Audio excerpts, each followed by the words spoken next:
Hello viewers, welcome to education easy way. आज हम प्रायद्वीपीय पठार के थर्ड पार्ट के बारे में पढ़ेंगे। ये तीसरा पार्ट है। 2 पार्ट मैंने पहले से ही बना लिया है और डाल दिया है। वीडियो आप देख लीजिएगा तो आपको बाकी चीज़ें समझ में आ जाएगी। आज हम थर्ड जो पार्ट है उस पर हम 4 टॉपिक पर डिस्कस करेंगे। पश्चिमी घाट, छोटा नागपुर का पठार, शिलोंग का पठार और पूर्वी घाट। यहाँ पे पूर्वी घाट मैंने मेंशन नहीं किया हुआ है, इस एरिया पे मेंशन किया हुआ है क्योंकि ये फिर बहुत ज़्यादा हौच पौच हो जाता इसलिए। और बाकी दोनों पार्ट आप देख लीजिएगा तो ये थर्ड पार्ट आपको बहुत अच्छे से समझ में आ जाएगा। मैं ये नहीं कहूँगी कि इसमें सारा चीज़ कवर है, बट हाँ आप ये पढ़ने के बाद आपका कॉन्सेप्ट ज़रूर क्लियर हो जाएगा कि हाँ कौन सी चीज़ें कहाँ पे हैं। तो शुरू करते हैं। आज का पहला टॉपिक पश्चिमी घाट। जैसा कि आप ये देख रहे हैं यहाँ पे ये जो एरिया है ये वो पश्चिमी घाट है। प्रायद्वीपीय पठार ये पूरा प्रायद्वीपीय पठार है। अब प्रायद्वीपीय पठार में हम पढ़ रहे हैं पश्चिमी घाट। पश्चिमी घाट को सह्याद्री पर्वत भी कहते हैं और ये जो है इसका विस्तार तापी नदी के मुहाने से लेके कन्याकुमारी तक है। इसकी जो लंबाई है वो लगभग 1600 किलोमीटर है और ये हिमालय के बाद, हिमालय जो है 2500 किलोमीटर के आसपास है, तो हिमालय के बाद ये दूसरी सबसे लंबी पर्वत श्रेणी है। इसे पर्वत तो नहीं कहा जा सकता क्योंकि ये जो है 2 प्लेटों के टूटने के बाद बना हुआ एक पार्ट है, क्योंकि ये जब दक्षिण अफ्रीका प्लेट से जब टूटा था, दक्षिण अफ्रीका से अलग हुआ था, तो यहाँ पे ज्वालामुखी के उद्गार से ये चीज़ें का निर्माण हुआ था पश्चिमी घाट का। तो ये वो एरिया है। तो हम यहाँ पे इस पश्चिमी घाट में क्या क्या चीज़ें हैं, कुछ चोटियाँ हैं, कुछ दर्रे हैं, उनके बारे में पढ़ेंगे। तो जैसा कि मैंने बताया यहाँ पे आपका विस्तार जो है तापी नदी के मुहाने से लेकर आपके कन्याकुमारी तक है। लेकिन इसमें यहाँ पे इस पर्वत श्रेणी में, और ये अपनी ये जो पश्चिमी घाट है वो अपनी जैव विविधता के लिए फेमस है। तो यहाँ पे जो पश्चिमी घाट की सबसे ऊंची चोटी कहना चाहिए वो कालसुबाई चोटी है जो महाराष्ट्र में है।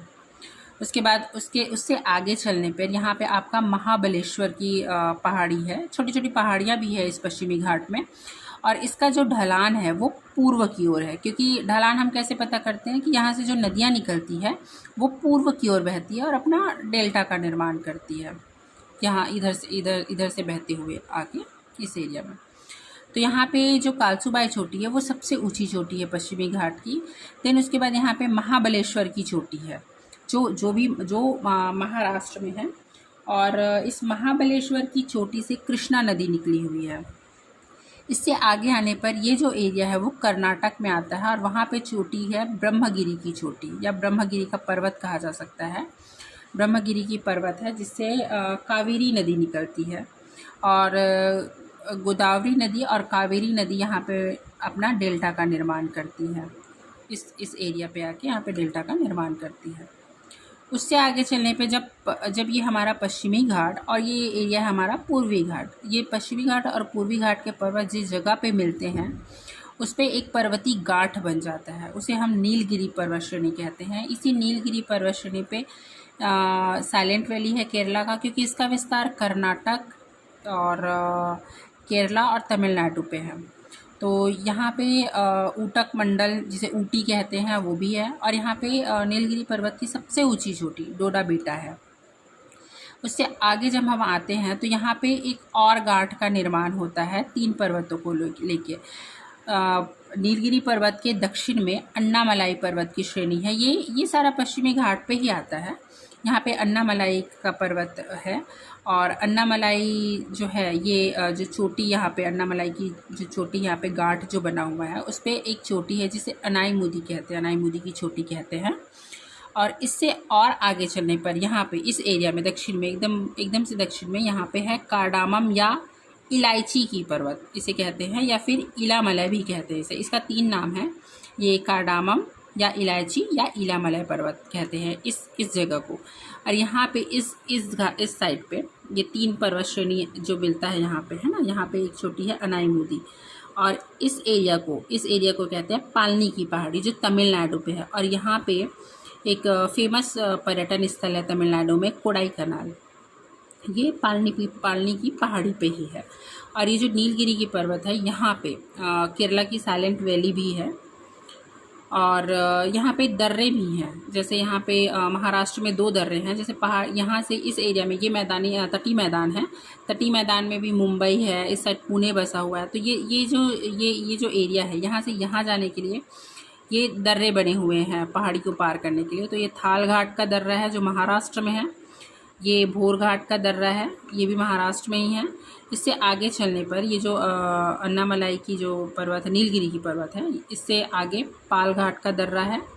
और इससे और आगे आने पर यहाँ पे केरला के पास ये अनाईमुदी पर्वत के पास सेनकोट्टा का दर्रा है।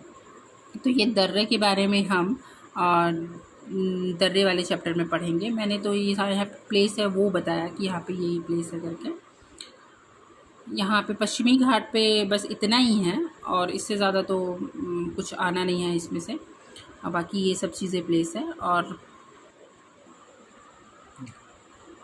इसके बाद हमारा नेक्स्ट टॉपिक है छोटा नागपुर का पठार। छोटा नागपुर का जो पठार है उसका विस्तार आपका झारखंड और पश्चिम बंगाल में है। यहाँ से 2 नदियाँ निकलती है, एक दामोदर नदी निकलती है और एक स्वर्ण नदी निकलती है। स्वर्ण नदी तो अपना जल सीधे बंगाल की खाड़ी में गिरा देती है, लेकिन जब दामोदर नदी होती है वो जो छोटा नागपुर के पठार को 2 भागों में बांट देती है। पहला भाग है हजारीबाग और दूसरा है रांची का पठार। रांची का पठार जो है संप्राय मैदान का उदाहरण है। संप्राय मैदान उसे कहा जाता है जहाँ पे कोई पर्वत या पठार नहीं पाया जाता है। और ये दामोदर नदी जो है हुगली नदी से मिलती है। हुगली नदी जैसा कि आपको पता है कि गंगा नदी 2 भागों में बट जाती है पश्चिम बंगाल में, तो ये हुगली नदी से जाके मिल जाती है। और ये जो कलकत्ता है वो हुगली नदी के किनारे ही बसा हुआ है। दामोदर नदी हुगली नदी से मिलके फिर अपनी जो जल होती है वो बंगाल की खाड़ी में गिरा देती है। स्वर्ण नदी सीधे अपनी जो पानी है वो जाके बंगाल की खाड़ी में मिल जाती है। और यहाँ पे जो है छोटा नागपुर के पठार को हम आर्थिक दृष्टि से ये बहुत संपन्न है, क्योंकि यहाँ पे कोयला, यूरेनियम, लोहा सब पाया जाता है। और ये ज़्यादातर पार्ट इसका झारखंड में स्थित है। और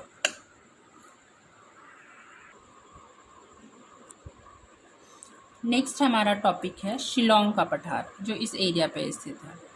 ये जो शिलोंग का पठार है ये हिमालय, इसकी अवस्थिति जो है हिमालय के पास है, लेकिन यहाँ की पहाड़ियाँ यहाँ के पहाड़ों से मेल नहीं खाती है। हिमालय के पहाड़ से ये पहाड़ी जो मेल खाती है हमारे प्रायद्वीपीय पठार की पहाड़ियों से मेल खाती है।